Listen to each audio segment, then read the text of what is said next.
నమస్తే ఫ్రెండ్స్, నేను మీ మంజుల. ఈ వీడియోలో నేను పల్లిపట్టి చేయడం చూపిస్తున్నాను. ఈ పల్లిపట్టి మనకి పంటి కత్తుకోకుండా షాపుల్లో కొంటే ఎట్లుంటాయో అచ్చం అట్లనే వస్తాయి. గిన్నె కొలతలతోని చూపిస్తాను. ఈ పల్లిపట్టి మనకు చేసినాక ఇట్లా ముక్కలు ముక్కలుగా మంచిగా రావాలి. చూడండి, ఈ పీసులుగా ఎంత బాగున్నాయో, షైనింగ్ కూడా కనిపిస్తున్నాయి కదా. చుంచితే ఇట్లా సునగాలి. ఇట్లా పట్టు మన సప్పుడు వస్తేనే మనకు పల్లిపట్టి మంచిగా కుదిరినట్టు. ఇట్లా రావాలి. ఈ పల్లిపట్టి కోసం ముందుగా స్టవ్ మీద ఒక గిన్నె పెట్టి పల్లీలు వేసుకోవాలి. నేను ఇక్కడ ఒక చిన్న గిన్నెతోని 2 గిన్నెల వరకు పల్లీలు వేస్తున్నాను. మనం వేయింపుకునే గిన్నె కొంచెం మందంది పెట్టుకోవాలి. మంట చిన్నగా పెట్టి బాగా వేయించాలి. మంట పెద్దగా పెట్టినామనుకో పైనంగా మాడుతుంది, పప్పు లోపల దాకా వేగదు. మంట చిన్నగా పెట్టి నిదానంగా వేయింపుకోవాలి. ఇవి వేగుతుంటే ఒక్కొక్కటి పగులుకుంటూ సప్పుడు వస్తుంది, పట్టుమని. అట్లనే అన్నీ వేగంత వరకు వేయించుకోవాలి. నేను ఇక్కడ 2 గిన్నెలు పల్లీలే తీసుకున్నా కదా. మీరు కావాలంటే ఒక గిన్నె పల్లీలు, ఒక గిన్నె నువ్వులు కూడా తీసుకోవచ్చు. చూడండి, ఇట్లా పగులుకుంటూ రోస్తాయి. ఈ పల్లిపట్టి మనకి పల్లీలు వేగడం వల్లనే మనకి టేస్ట్ బాగుంటుంది. ఎంత వేపుకుంటే అంత మంచిగా మాడకుండా చిన్నగా మంట పెట్టి మందమున్న గిన్నె పెట్టి బాగా వేయించుకోవాలి. వేగిన తర్వాత మంట ఆపేసినాక పూర్తిగా చల్లారనివ్వాలి.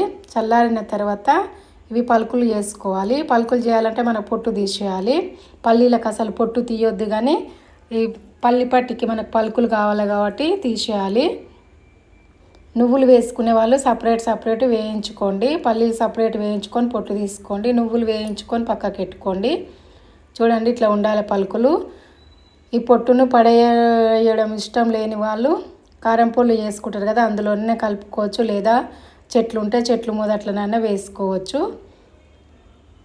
చెరిగితే ఇంటి నిండా చెత్త అవుతుంది కాబట్టి ఇట్లా జాలీలో తీసుకొని ఇట్లా తిప్పేసుకుంటే మొత్తం కిందికి వచ్చేస్తుంది. చూడండి, ఈ పొట్టు పలుకులు ఇట్లా మొత్తం 2 పలుకుల్లా కావాలి.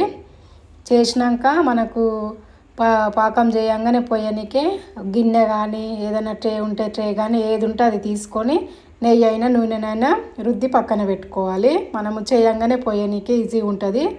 మనకు పాకమైనాక రుద్దుకుంటే టైం ఉండదు, అది మొత్తం గట్టిగా అయిపోతుంది. అందుకని ముందే రుద్ది పెట్టుకోవాలి. ఇక్కడ నేను ట్రేలో రుద్దుతున్నా కదా, మీరు ప్లేట్ అయినా సరే ఏ ప్లేట్ ఉంటే దాంట్లో రుద్దుకోండి. పోయంగానే ఎలుపుగాననిక కూడా ఒక చెంబుకు కూడా రుద్దుతున్నాను. నేను కట్ చేయనిక చాకు కూడా రుద్దుతున్నాను. ఇవి రుద్ది రెడీగా ఉంటే మనం చేయగానే పోసుకోనికి ఉంటుంది. ఈ రుద్ది పక్కన పెట్టి పొయ్యి మీద ఒక గిన్నె పెట్టి మనం పల్లీలు తీసుకున్న గిన్నెతోటే ఒక గిన్నె నిండా వేసుకోవాలి బెల్లము. మళ్ళీ 30 గిన్నె, 2 గిన్నెల పల్లీలకి పావుదక్క 2 గిన్నెలు బెల్లం వేస్తున్నాను. ఒక హాఫ్ గిన్నె వరకు వాటర్ వేస్తున్నాను. ఈ బెల్లాన్ని కరిగించాలి. చెత్త రాళ్ళు ఏమన్నా ఉంటే మళ్ళీ ఉడబోసుకోవచ్చు. మొత్తం కరిగేంత వరకు కరిగించాలి. స్వీట్ ఇంకెక్కువ తినేవాళ్ళు 2 కూడా వేసుకోవచ్చు, కానీ ఈ బెల్లం ఈ పల్లీలకు కరెక్ట్గా సరిపోతుంది. బెల్లం కరిగిన తర్వాత మనము ఏ దాంట్లో అయితే పాకం రెడీ చేసుకుంటామో దాంట్లోకి జాలి పెట్టి ఉడబోసుకోవాలి. చెత్త రాళ్ళు ఏమైనా ఉంటే ఇట్లా చేస్తాయి. ఈ పాకం మాత్రం ముదురు పాకం రావాలి. మంట మీడియంలో పెట్టి కలుపుకుంటూ పాకం రానియాలి. పాకం మనకు ముదురుగా అయినాక చూడండి, ఇట్లా నురగలాగానే కనిపిస్తుంది.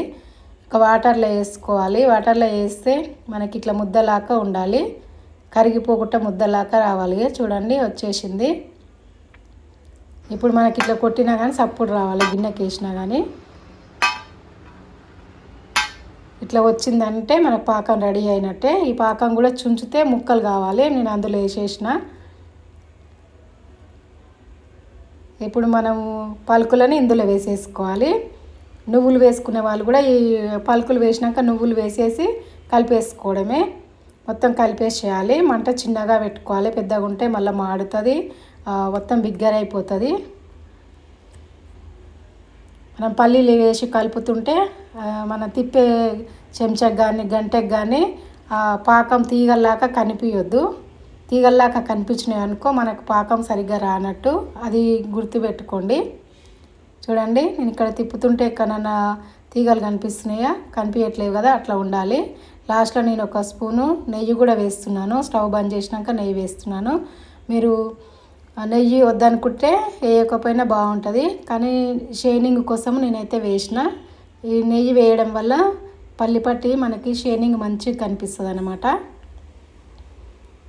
మొత్తం కలిపేసిన తర్వాత మనం నెయ్యి రుద్దిన గిన్నె ఉంటుంది కదా, అందులోకి వేసేసుకోవాలి.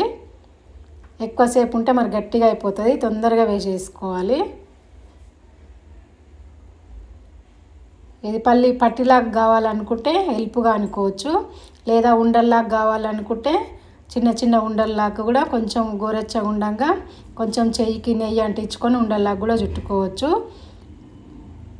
ఇవి ఎదిగే పిల్లలకు రోజు ఒకటి ఇచ్చినామంటే బలంగా తయారవుతారు. ఇప్పుడు మనకి పిల్లలు స్కూల్కి వెళ్ళి అలసిపోయి రాగానే లేదా స్నాక్స్కైనా దేనికైనా ఇవ్వచ్చు పిల్లలకి, లేదా హాస్టల్లో ఉండే పిల్లలకు కూడా చేసి ఒక డబ్బాలో పెట్టి ఇచ్చినామంటే అక్కడ కూడా వాళ్ళు రోజు ఒకటి తింటూ ఉంటారు, బాగుంటాయి. మొత్తం సమానం అన్నాక కొంచెం గోరెచ్చగా ఉండగానే మళ్ళీ దీంట్లోకి ఘాట్లు పెట్టుకోవాలి. మరి మొత్తం పీల్చుకొని చల్లగా అయినాక అసలు కట్ చేసినా కానీ తెగదు. కొంచెం గోరెచ్చగా ఉండగానే ఘాట్లు పెట్టేసుకోవాలి. ఏ షేప్ కావాలంటే ఆ షేపు చేసుకోవచ్చు. నేనైతే ఇట్లా 4 మూలల్లాగానే చేస్తున్నాను. పొడుగు కట్ చేసినాక కూడా మళ్ళీ అడ్డంగా కూడా కట్ చేసుకోవచ్చు. రౌండ్ కావాలనుకున్నా కూడా రౌండ్ కూడా చేసుకోవచ్చు, లేదా స్క్వేర్ కావాలంటే స్క్వేర్, ట్రయాంగిల్ కావాలంటే ట్రయాంగిల్, ఏ షేప్ ఇష్టం ఉన్నో ఆ షేప్ చేసుకోవచ్చు. చిన్న సైజు కావాలంటే చిన్నగా కూడా చేసుకోవచ్చు. పొడుగు చేసినాక మళ్ళీ అడ్డం కూడా చేస్తున్నాను. అప్పుడే బిగ్గర అయిపోతుంది చూడండి, షాకు కూడా దిగట్లేదు. తొందరగా చేసుకోవాలి. ఇది పోయంగానే వెళ్ళిపోయి కొంచెం గోరెచ్చగానే చేసుకోవాలి. మొత్తం చల్లారినాక తీస్తున్నా చూడండి, ఈజీగా వచ్చేస్తుంది. కింద ఎక్కడ పాకం అతుక్కోకుండా మొత్తం వచ్చేసింది. నెయ్యి చేసినా కదా సాపుగా అయిపోయింది కిందంగా. ఇదే విధంగా మొత్తం తీసేసుకోవడమే. ఈ పల్లిపట్టి మనకి డబ్బాలో వేసి పెట్టుకుని ఎన్ని రోజులైనా ఉంచుకోవచ్చు. తినబుద్ధి అయినప్పుడు కూడా తీసుకొని తినవచ్చు, బాగుంటాయి. చూస్తారు కదా, పల్చగానే వచ్చినాయి, మందం ఏం రాలేదు. ఒక్క పప్పు వరుసనే వస్తాయి పల్లి పట్టీలు. బాగుంది కదా, చుంచినా కానీ ఇట్లా ఉండాలి.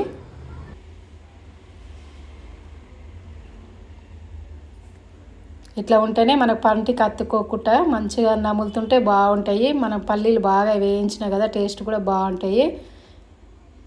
ఈ పల్లి పట్టి మీకు నచ్చితే మీరు కూడా చేసుకోండి. వీడియో నచ్చితే లైక్ కొట్టండి. Thank you.